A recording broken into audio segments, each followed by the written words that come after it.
Amén. Buenos días a todos. Me gustaría que pudiésemos también leer, aparte del texto de Josué, aunque luego volveremos después, que pudiéramos leer en Nehemías, en el capítulo 9. Vamos a leer los versículos del 19 en adelante. De hecho, voy a leer un poquito antes, desde el versículo 17 al final. Podéis seguirme vosotros en vuestra lectura, Nehemías 9.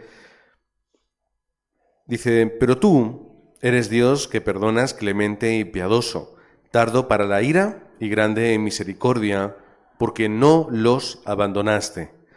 Además, cuando hicieron para sí becerro de fundición y dijeron: este es tu Dios que te hizo subir de Egipto, y cometieron grandes abominaciones, tú, con todo, por tus muchas misericordias, no los abandonaste en el desierto. La columna de nube no se apartó de ellos de día para guiarlos por el camino, ni de noche la columna de fuego para alumbrarles el camino por el cual habían de ir. Y enviaste tu buen espíritu para enseñarles, y no retiraste tu maná de su boca, y agua les diste para tu sed. Los sustentaste 40 años en el desierto. De ninguna cosa tuvieron necesidad. Sus vestidos no se envejecieron, ni se hincharon sus pies. Amén. Vamos a dejarlo ahí. Este es el tiempo, es el momento en el cual Nehemías, Esdras, está hablando a todo el pueblo y les está haciendo recordar cuál es ese pasado el cual habían olvidado de alguna forma. Y ellos, reunidos otra vez en el templo, estaban volviendo a recordar cuál era el pacto de Dios que había puesto con su pueblo. Pero claro, era un pacto que Dios estableció, pero que el pueblo no respetó.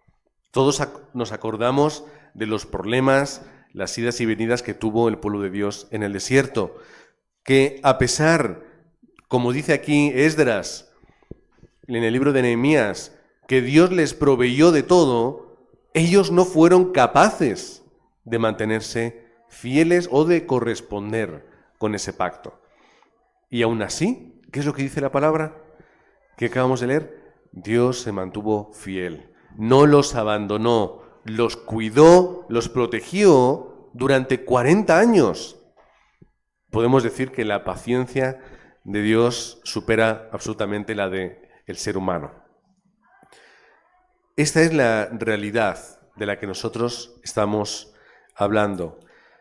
Ahora podemos retirarnos un poquito y nos podemos ir hasta el libro de Deuteronomio, un poquito antes de lo que hemos leído anteriormente todos juntos. En el capítulo 31 nos habla un poco de estas circunstancias también.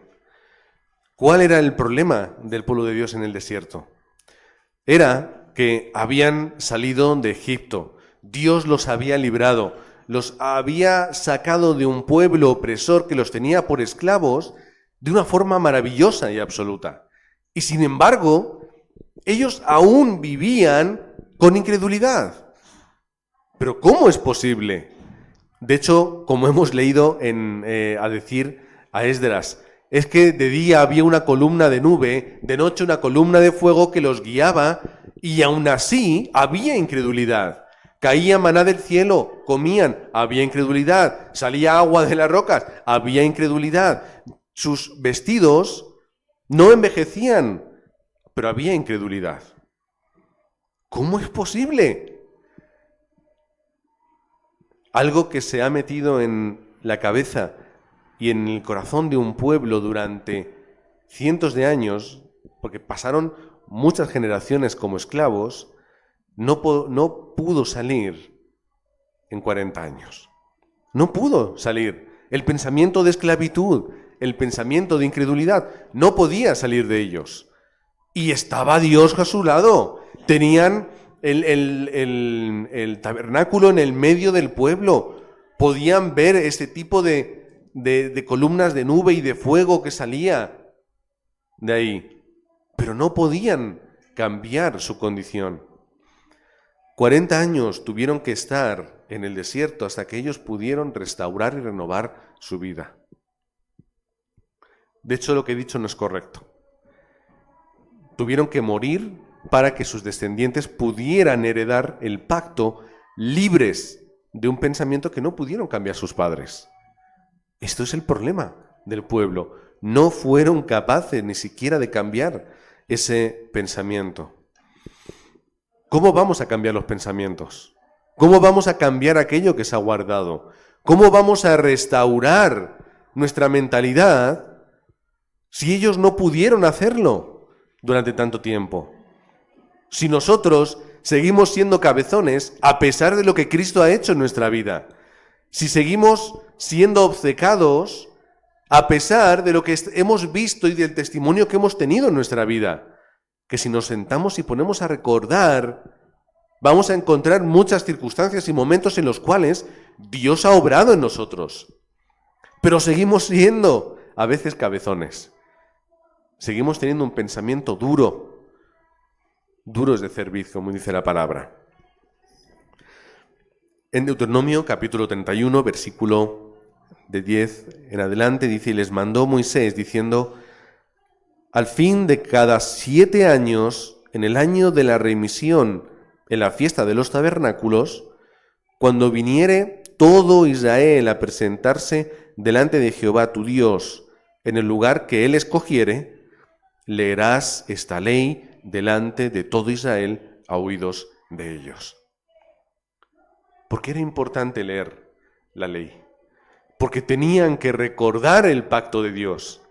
Tenían que recordarlo.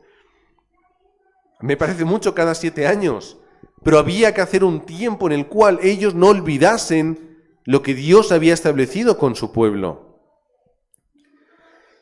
¿Cómo continúa en el versículo 12? Harás congregar al pueblo, varones, mujeres y niños, y tus extranjeros que estuvieren en tus ciudades, para que oigan y aprendan y teman a Jehová vuestro Dios, y cuiden de cumplir todas las palabras de esta ley.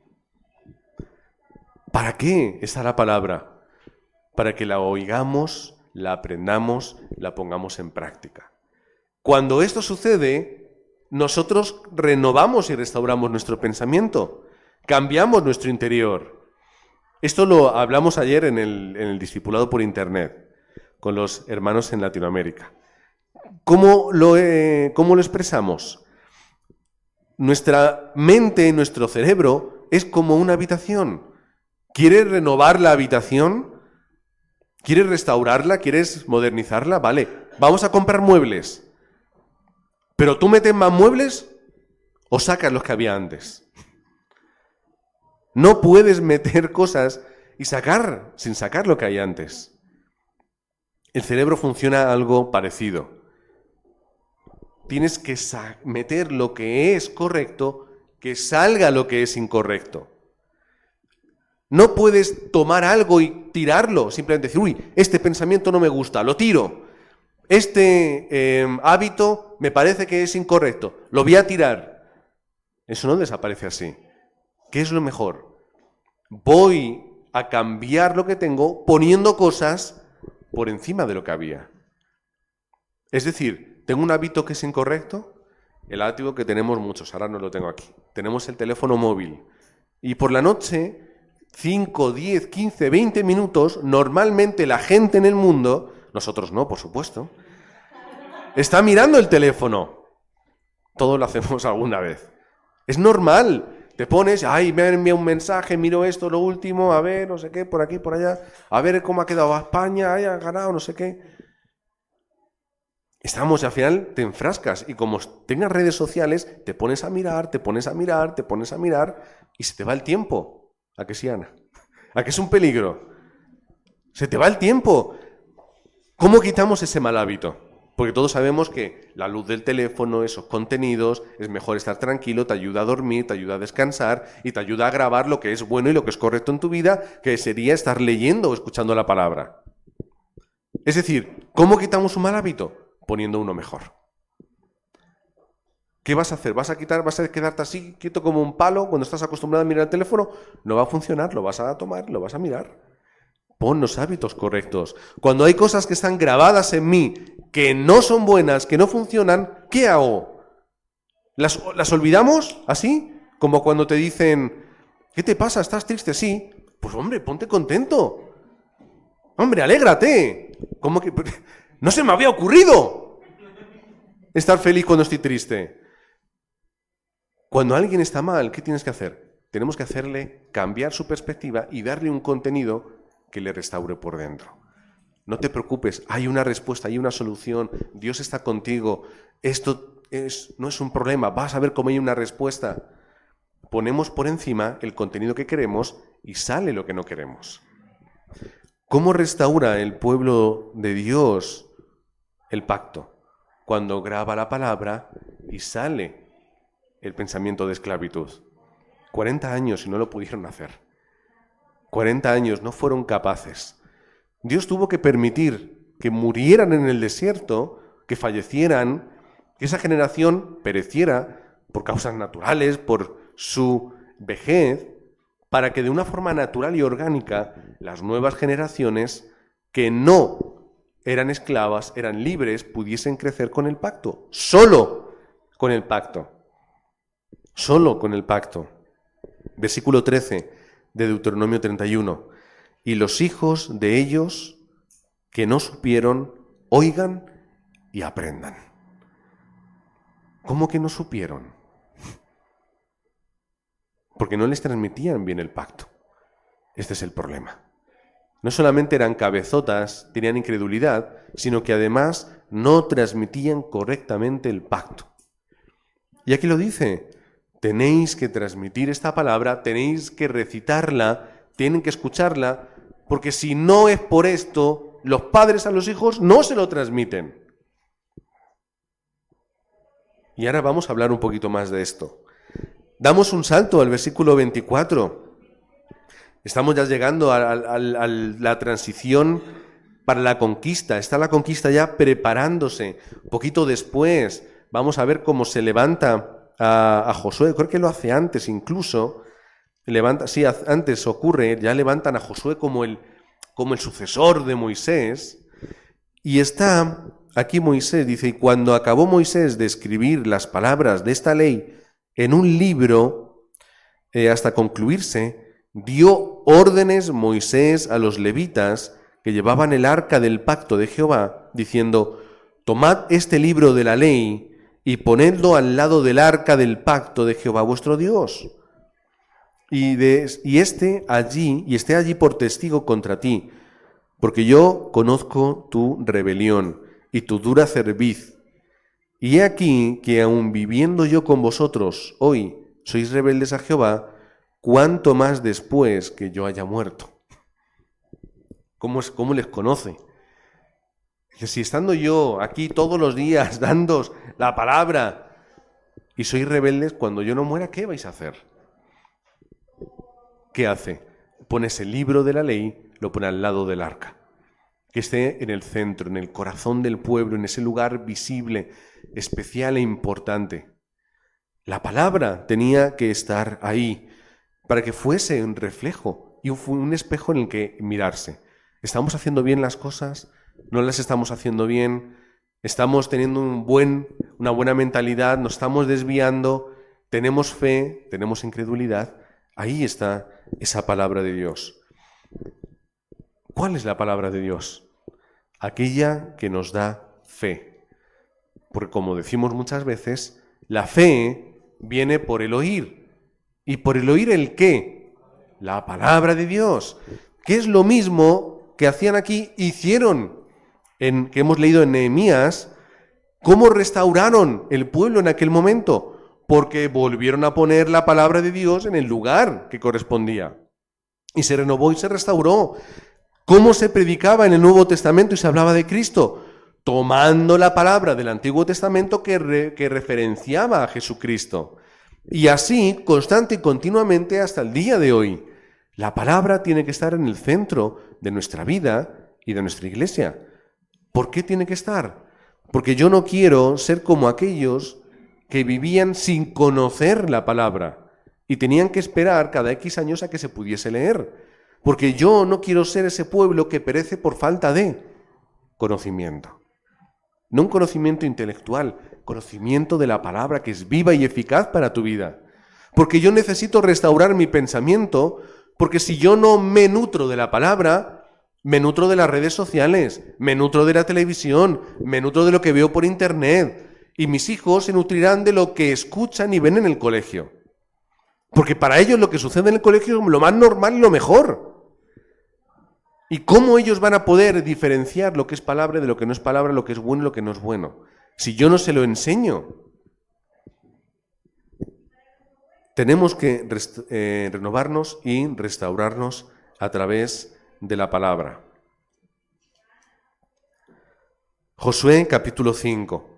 Ahora volvemos a donde hemos partido.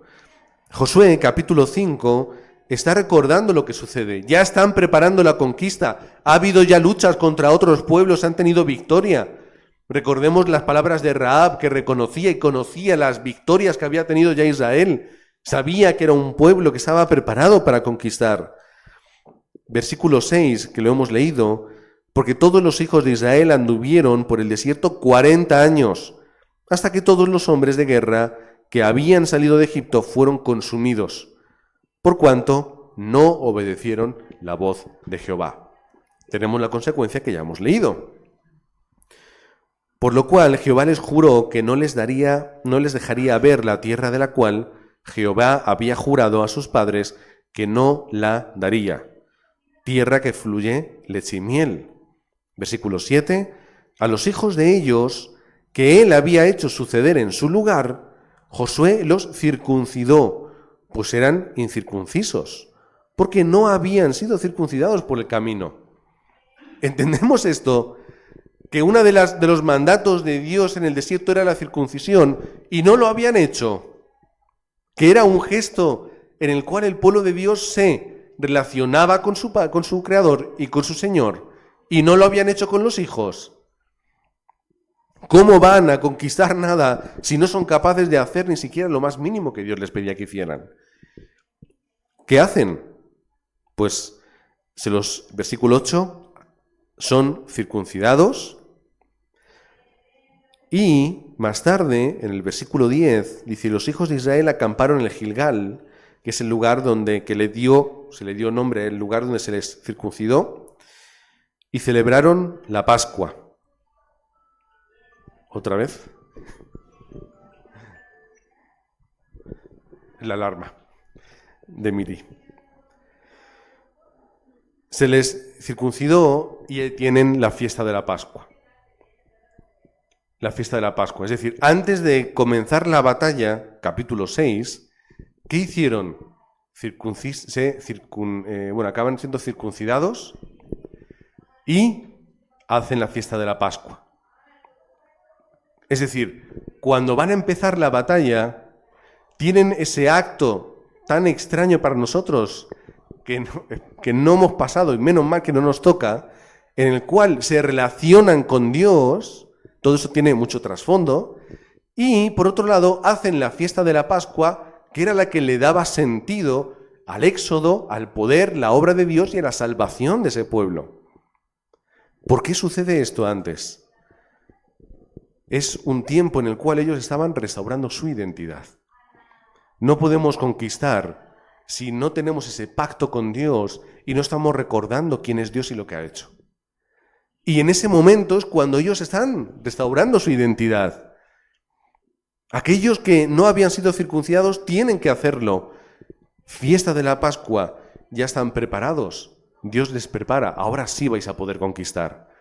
Cuando ya sois mi pueblo, que cumplís mis mandatos, y cuando recordáis quién soy yo y por qué estáis aquí.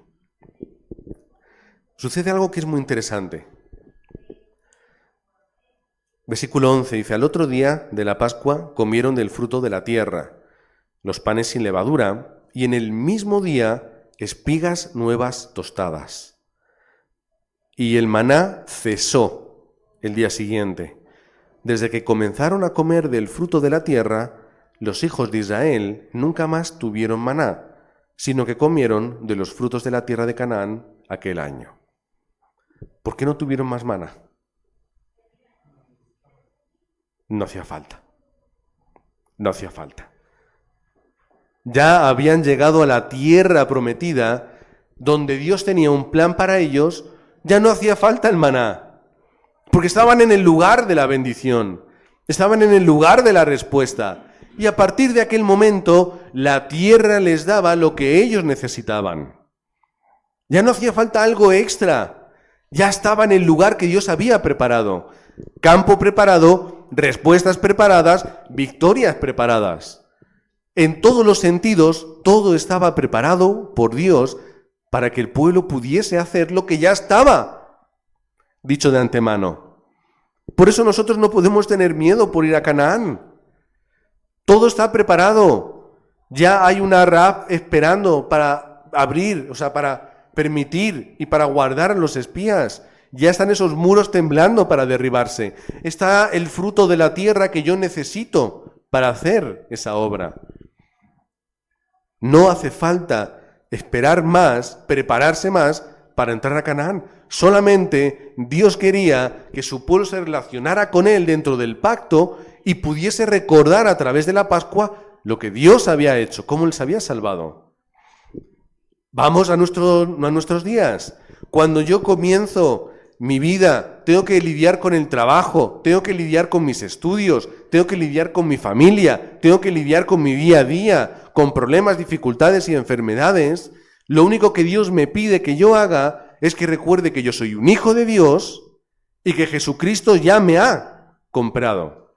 Ha pagado ya todos los pecados. Por lo tanto, ¿dónde está el problema?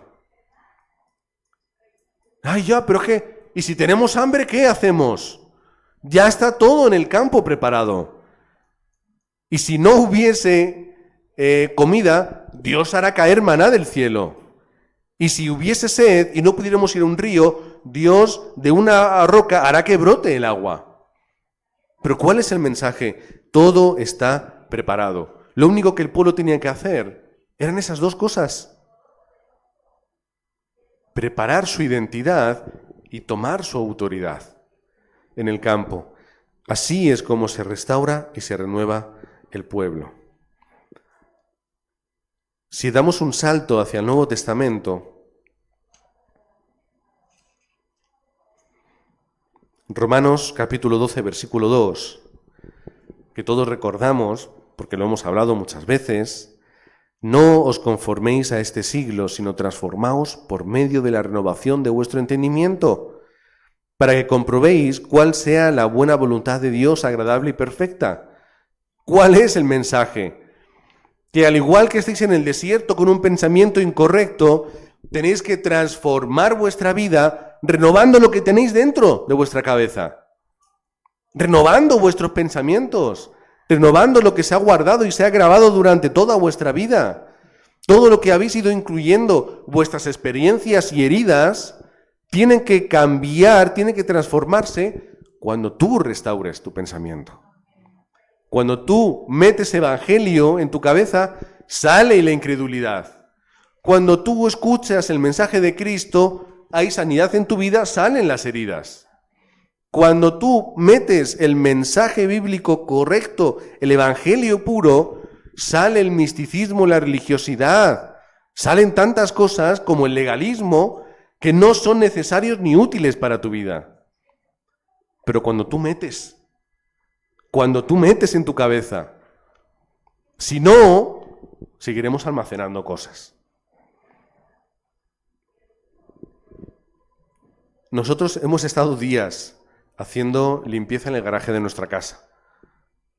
Hemos tirado de cosas, a otras las hemos dado, pero muchas de ellas fuera, a la basura. ¿Por qué? Porque como no hemos tenido casa propia hasta ahora, hemos ido almacenando en el garaje de uno y del otro, y había cosas que digo, pero ¿cómo es posible que esté esto aquí aún? Cosas que ni siquiera mi mujer sabe que he tirado. Si supiera, por eso a veces no quiere ni mirar lo que tiro. Es como, mira, no quiero ni verlo, tíralo, porque ella guarda más y yo soy más de tirar. Siempre hay un blanco y un negro siempre en todos los lados, en todas las familias. ¿Por qué tengo que tirar? Porque hay cosas que no son necesarias. ¿Qué es lo que hemos hecho? Como hay que guardar cosas importantes, las que no se van fuera. Las que no se van fuera. Adiós, ahí se quedan. Cuando yo pongo en las estanterías, que además es una guardilla donde tengo digamos que el lugar de estudio, no puedo poner estanterías altas. Es una guardilla, tengo que poner estanterías de media altura, que el otro día estuvo Alberto y las vio. Y si no, por internet se ven, que sale siempre ahí el fondo donde yo grabo los mensajes desde casa. No cabían todos los libros, porque tengo los míos, tengo los que tenía mi abuela, tengo los que tenía mi padre. No me caben todos. Y había libros viejos, de cosas extrañas, de momentos en los que estaban los pastores de esta iglesia, estaban en pensamientos que no eran necesarios, que eran muy extraños, muy carismáticos, ¿y qué hice? Digo, pues esto ya no es correcto, esto ya está pasado, esto no cabe fuera. Y solamente se van a quedar los libros que sean necesarios. Y así, poco a poco, quitamos lo viejo, quitamos lo innecesario, nos quedamos con aquello que entra, que es bueno. Pero ¿qué es lo que entra en mi vida? Que ese es el problema. Porque podemos quejarnos todo el día de lo que no es correcto y no hacer nada. ¿Cuál es lo importante? Cuando tú cambias, restauras tu pensamiento, recibes la palabra, profundizas en el mensaje del Evangelio y todo lo que no, sale.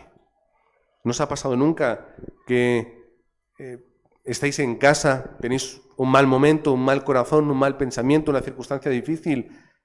Escucháis, os ponéis a escuchar alabanzas, os ponéis a escucharos el mensaje, o tomáis la Biblia y cambia todo.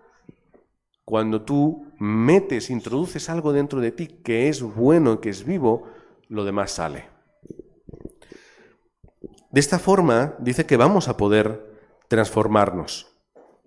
Y así, solamente cuando nosotros cambiamos nuestro pensamiento y transformamos nuestra vida, es que vamos a poder ver la voluntad de Dios, que es buena, agradable y perfecta. ¿Qué quiere decir? Que con mi pensamiento yo no puedo conocer a Dios, no puedo comprenderle, no puedo ver por qué hace las cosas y ese tipo de circunstancias. Con mi pensamiento antiguo, viejo, de cosas innecesarias, incluso negativas, yo no puedo comprender a Dios. Tengo que quitarme lo viejo para poder dejarme que Dios restaure mi vida. Ahí entonces entenderé, ya entiendo Dios quién eres, ya entiendo Dios por qué hacen las cosas, ya entiendo Dios las circunstancias, porque ya estoy cambiando mi pensamiento. Claro, esto es un proceso, como siempre decimos, es un proceso. Nosotros hemos tardado días en limpiar el garaje y aún nos quedan cosas que hacer. Días. Es un proceso en el cual nosotros estamos, pero es un proceso en el que tenemos que estar. En el que tenemos que estar, es decir, que es en tiempo perfecto, continuo. Es algo que sí, nosotros hemos sido renovados y restaurados por Cristo, pero eso continúa hasta el día que nosotros partamos a su presencia. Pero tenemos que estar en este momento y esta circunstancia. Ay, ¿por qué pasa esto? ¿Por qué me siento así? ¿Por qué tengo este pensamiento? ¿Por qué tengo esta mala actitud, este mal corazón? Porque no eres capaz de entender la buena, agradable y perfecta voluntad de Dios, porque tienes cosas que se meten aquí que no te ayudan a entenderla. El pueblo en el desierto tenía este problema. No fueron capaces de restaurar su pensamiento. Pero la nueva generación sí que lo hizo.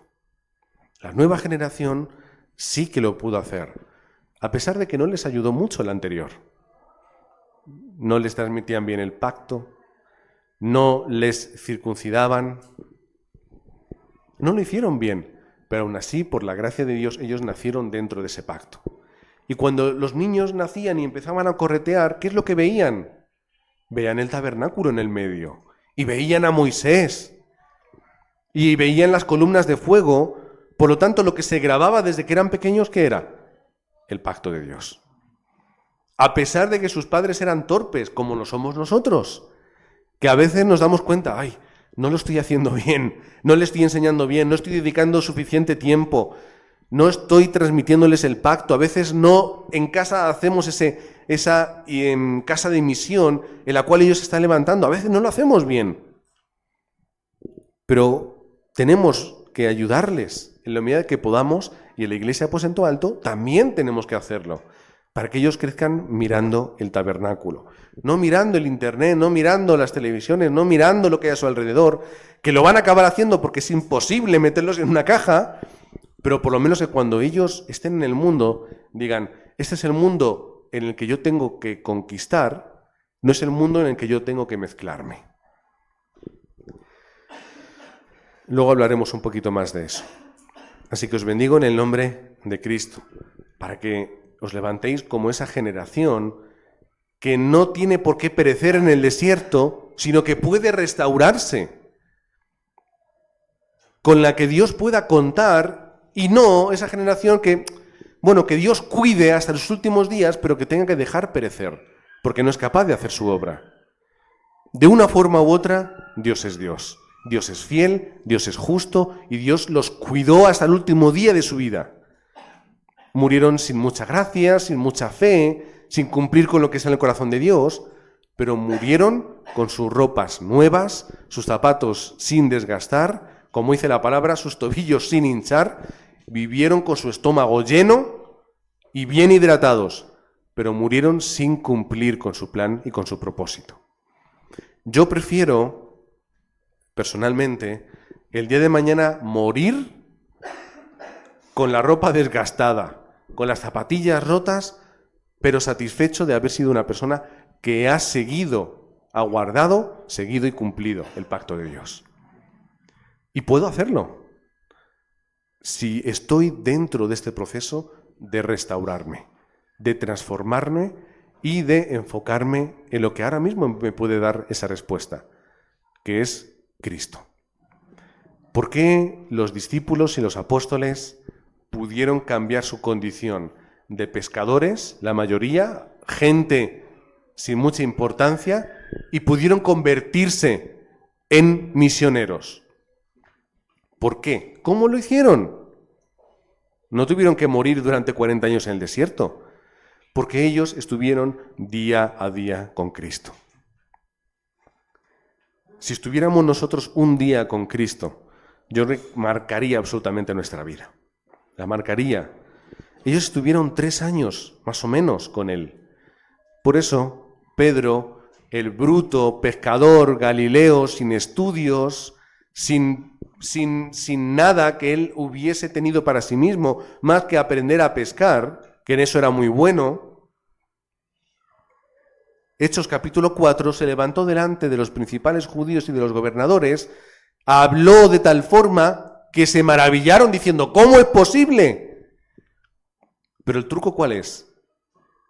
Dice la palabra, y entonces Pedro fue lleno del Espíritu Santo.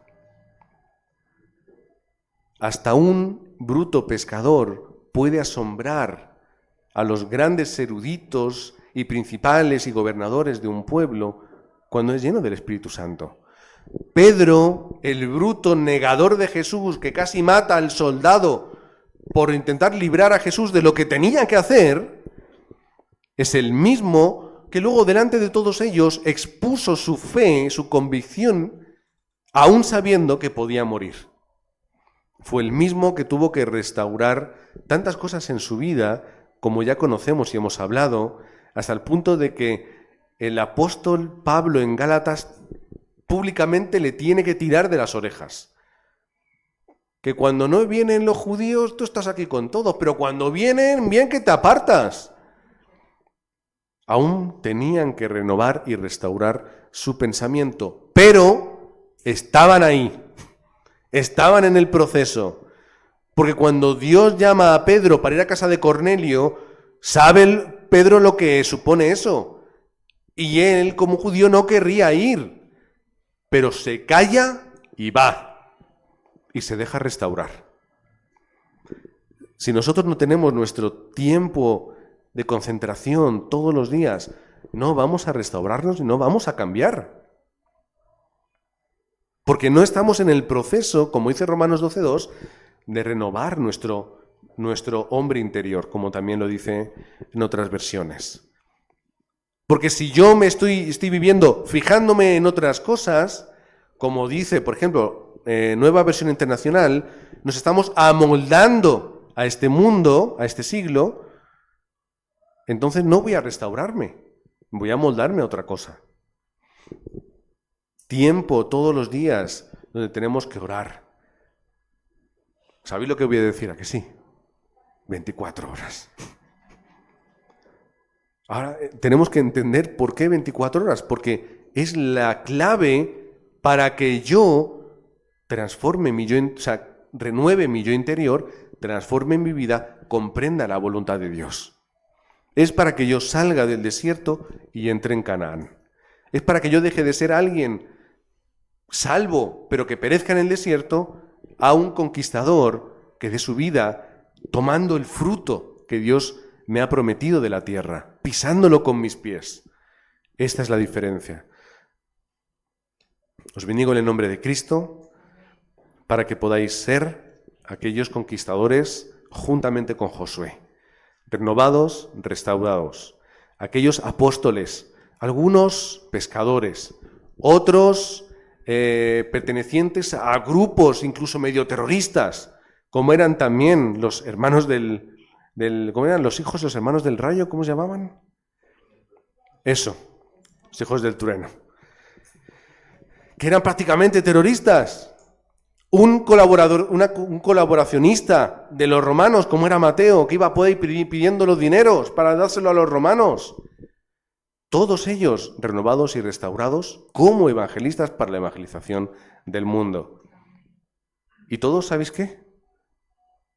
Muertos en el campo por su fe. Muertos por su fe, menos Juan. Aún así tuvo que ser exiliado en la isla de Patmos. Todos murieron por su fe, pero no les importó. Dieron su vida, no se la quitaron. Ellos dieron su vida por el Evangelio. Porque cambiaron su interior, restauraron su vida y entendían la voluntad de Dios, que es buena, agradable y perfecta. Amén. Señor y Padre, que estás con nosotros en este tiempo y en este momento, que nos acompañas desde que nos levantamos hasta que nos vamos a acostar.